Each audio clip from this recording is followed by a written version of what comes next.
শবে বরাত আল্লাহ কততম আসমানে আসেন? শবে বরাতে শবে বরাতে নয়, প্রতি রাত্রিতে আল্লাহ তাআলা প্রথম আসমানে নেমে আসেন। প্রতি রাত্রিতে আল্লাহ তাআলা প্রথম আসমানে নেমে আসেন। এখন যারা বেদাতি তারা কি বলবে জানেন? নেমে আসলে কি আরশ খালি হয়ে যায় কিনা? নেমে কেমনে আসেন? এদের পাতার ভিতরে প্যাঁচ ঢুকবে, আমরা প্যাঁচ ঢুকাই না। আমরা কি বলি জানেন? কামা ইয়ালিকু বিজালালিহি, যেভাবে আল্লাহর জন্য উপযুক্ত সেভাবে তিনি নেমে আসেন। আমরা জানি না তার ধরন, তবে ধরন আছে অবশ্যই। যে জিনিস আছে তার ধরনও একটা আছে, কিন্তু আমরা জানি না। না জানার অর্থ নাই তা নয়। এ আল্লাহকে দেখছি নাকি? আল্লাহকে দেখছি? আছেন কিনা তিনি? তো তার সিফাত এরকম থাকতে পারে না যেটা না দেখি? তাই হচ্ছে ইমানদারের কাজ। ইমানদার হচ্ছে এটাই, এটা ইমান বিল গায়েবের জিনিস। দেখলে যেদিন দেখবো সেদিন সবকিছু জানতে পারবো।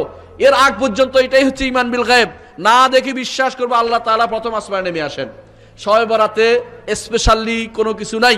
প্রতি রাত্রিতে আল্লাহ তাআলা প্রথম আসমানে নেমে আসেন। সেই রাত্রিতেও প্রথম আসমানে নেমে আসেন।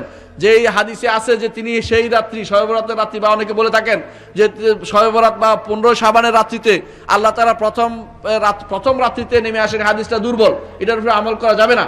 মোট কথা হচ্ছে আল্লাহ তাআলা প্রতি রাত্রিতে প্রথম আসমানে নেমে আসেন এবং বলতে থাকেন, কেউ আমার কাছে ক্ষমা চাইলে ক্ষমা করে দিব, কেউ আমার চাইলে দিব। এটা তিনি বলে থাকেন। শবে বরাত নামে কিছু আছে, বিশ্বাস করবেন না। শবে বরাত হচ্ছে লাইলাতুল কদর। বরাত শব্দের অর্থ হচ্ছে কদর, ভাগ্য, তাকদির। তাকদির হচ্ছে লাইলাতুল কদর। একই জিনিস, একই জিনিসের ফার্সি অনুবাদ হইয়া বরাত হয়ে গেছে। এটা আসলে লাইলাতুল কদর। এই রাত্রিতে আলাদা কোনো ইবাদতের কোনো হাদিস বিশুদ্ধভাবে আসেনি।